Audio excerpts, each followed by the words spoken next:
सौम्या के पति की पोस्टिंग दिल्ली शहर में हो जाती है, जहां उसकी सास रहा करती थी। सौम्या अपनी सास के साथ दोबारा रह पाएगी ये सोचकर वो खुश थी। शाम की फ्लाइट पकड़कर वो और उसका पति दिल्ली पहुंचते हैं और घर पहुंचते ही दोनों घर पर एक बड़ा सा ताला देखकर हैरानी से कहते हैं, ये क्या निशांत, घर पर ताला क्यों लगा है? हम अपने ही घर आए हैं ना? कैसी बातें करती हो सौम्या, अपना ही घर है ये। देखो लिखा भी तो है उमा निवास। तो फिर उमा निवास बंद क्यों पड़ा है? अरे बाबा शांत हो जाओ शांत, क्या पता माँ कहीं आस पड़ोस में गई हो। अरे इंतजार करते हैं, आ जाएगी। दोनों इतनी गर्मी में दरवाजे के बाहर ही बैठ जाते हैं।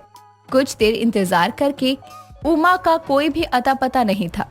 सौम्या और निशांत गर्मी के चलते पसीने पसीने हो जाते हैं। तभी उमा हाथ में पूजा की थाली लिए भगवान का नाम जपते हुए घर आती है, तो वहाँ अपने बेटे बहू को देखकर हैरान होते हुए कहती है, हाय दैया, तुम दोनों यहाँ कैसे? कैसे नहीं, कब से पूछो सासू माँ, कहाँ थी आप? पूरे 3 घंटे से गर्मी में घर के बाहर बैठे हैं हम। अरे तो मुझ पर क्यों भड़क रही है? शांति रख, मैं तो संध्या आरती के लिए मंदिर गई थी। बस सासू माँ, मैंने तो आपको फोन पर बताया था कि हम आने वाले हैं। फिर क्या, अपनी पूजा छोड़ दूं? थोड़ा इंतजार कर लिया तो कौन सा पहाड़ टूट गया?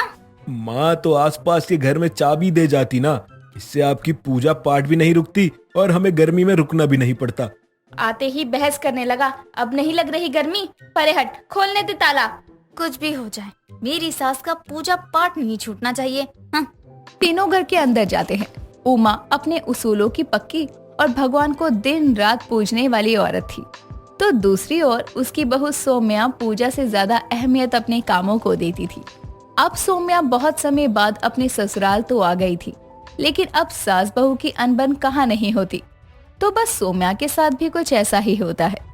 एक रोज उमा दुकान से नई खुशबूदार अगरबत्ती लेकर आती है और सुबह पूजा करने के बाद उस अगरबत्ती को जलाकर पूरे घर में घुमाती है, जिसकी महक सौम्या को अजीब सी लगती है और वो पल्लू से अपनी नाक बंद किए हॉल में आकर अपनी सास को कहती है, सासू माँ, घर का कचरा आपने अभी तक फेंका नहीं क्या? उफ, कितनी बदबू आ रही है। अरे बदबू नहीं, खुशबू कहते हैं नास पिटी, जो कि कचरे से नहीं मंदिर में जलाई अगरबत्ती से आ रही है। सासू माँ, ये अगरबत्ती है या कछुआ छाप? इसकी महक बिल्कुल भी सही नहीं है। और देखिए मंदिर के आसपास कितना धुआं हो गया है अगरबत्ती से। लगता है दुकान की सारी अगरबत्तियां आपने आज ही जला दी हैं। अगर अगरबत्ती जलाई तो थोड़ा बहुत धुआं तो होगा ही ना। मेरा तो ठीक है सासू माँ, लेकिन इस धुएं से कहीं आपको ही दिक्कत ना हो। पूजा करते हुए अगरबत्ती अगर नहीं जलाओगी तो क्या भगवान कम आशीर्वाद देंगे आपको? खुद तो भूले भटके कभी मंदिर जाती नहीं, अब क्या तेरी तरह मैं भी नास्तिक बन जाऊं? मैं चली काम करने, क्योंकि इस बात पर तो बहस ही बेकार है। इधर सौम्या रसोई में आती है तो पड़ोसन कामनी हाथ में बड़ा सा कद्दू लिए उसके घर आती है। उसे देखकर उमा हैरानी से कहती है, अरे ओ कद्दूवती, किसके खेत से चोरी करके लाई है ये कद्दू? का बात करती हूँ उमा बहन, दिल्ली में कौन से खेतन हो रहे हैं? जे तो मैं तो को देने के लिए लाई हूँ। पर जब धुआं कौन कर रहा है? लगता है अगरबत्ती ज्यादा ही जल गई। तू बैठ कामनी, मैं जरा खिड़की खोल देती हूँ। अरे इतना भगवान को याद ना किया कर, किसी दिन तू भगवान के पास ही पहुँच जाएगी। मैं भी यही कहती हूँ इन्हें। इसकी बातों पर ध्यान मत दे। ये कद्दू लाई कहाँ से है? जे तो मैं मंदिर के पंडित जी से लाई हती। अरे बड़ो चढ़ावा आ तो है गो। ये तो बड़ा अच्छा किया तूने, मंदिर का चढ़ावा कहीं तो काम आएगा। वैसे पंडित तो कह रहा था कि गरीब को दे देना, फिर ताकि बाकी घर में सब्जी बन जावे। फिर मुझे तेरी याद आ गई। तू बड़ी कमीनी है कामनी। खैर कोई नहीं, जब बात भले की हो तो अपनी बुराई मुझे सुनाई नहीं देती। उमा की बात पर कामनी जोर जोर से हंसने लगती है और ये सारी बातें उमा की बहू सौम्या कुछ दूर खड़ी सुन रही थी। तभी वो अपने मन में कहती है, मन में लालच तो कम होता नहीं इनके, और कहने को भगवान की सबसे बड़ी भक्त हैं ये। उमा भले ही भगवान को बहुत मानती थी, लेकिन दूसरों से पहले हमेशा अपने भले के बारे में सोचती थी। ऐसे ही समय बीतता है। एक दिन जब सौम्या किसी काम से बाहर जा रही थी, तभी उमा उसे टोकते हुए कहती है, अरे अरे कहाँ चली मटकती हुई? आज मेरे साथ भजन समारोह में चलियो।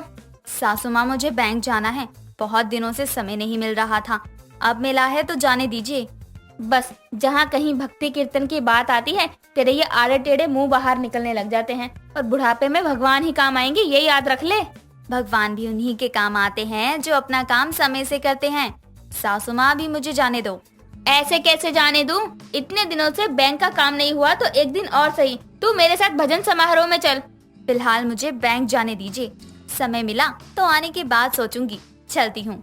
इससे पहले कि उमा कुछ कहती सौम्या वहाँ से चली जाती है। उमा को बहुत गुस्सा आता है और वो पूरे 2 दिन तक अपनी बहू से बात नहीं करती। उसकी नाराजगी को देखकर सौम्या निशांत के साथ उमा की कमरे में जाती है। तभी निशांत अपनी माँ को मनाते हुए कहता है, अरे माँ बस भी करो, अपनी बहू से आखिर कब तक बात नहीं करोगी?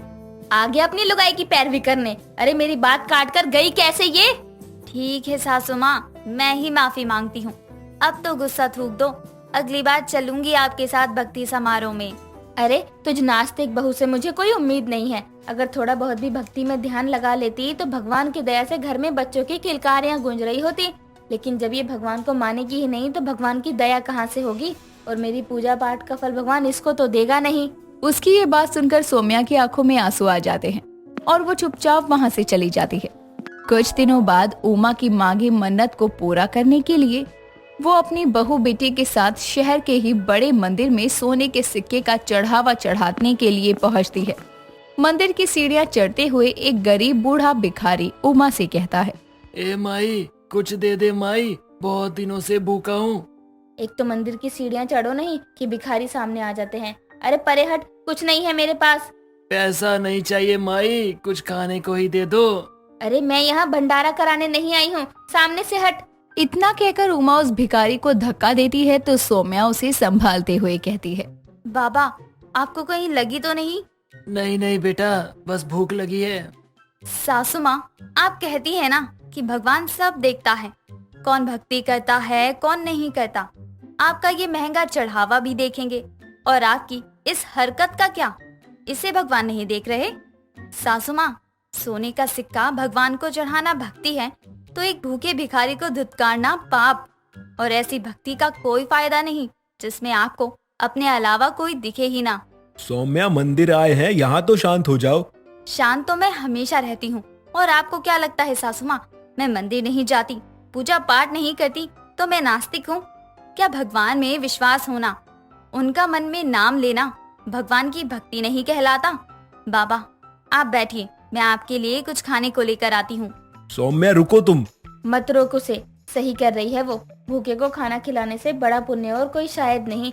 अपनी भक्ति में मैं ये बात भूल गई थी और ये भी भूल गई कि मैं तो इस भिखारी की तरह ही भगवान से कुछ मांगने आई हूँ। तो सही कहती है बहू, कर्म ही पूजा है। चल मैं भी तेरे साथ चलती हूँ, फिर भगवान के दर्शन करेंगे। इस तरह दोनों सास बहू कुछ खाने को खरीद कर उस भिखारी को देते हैं और फिर दर्शन करते हैं। और फिर कभी उमा अपनी बहू को नास्तिक नहीं कहा करती।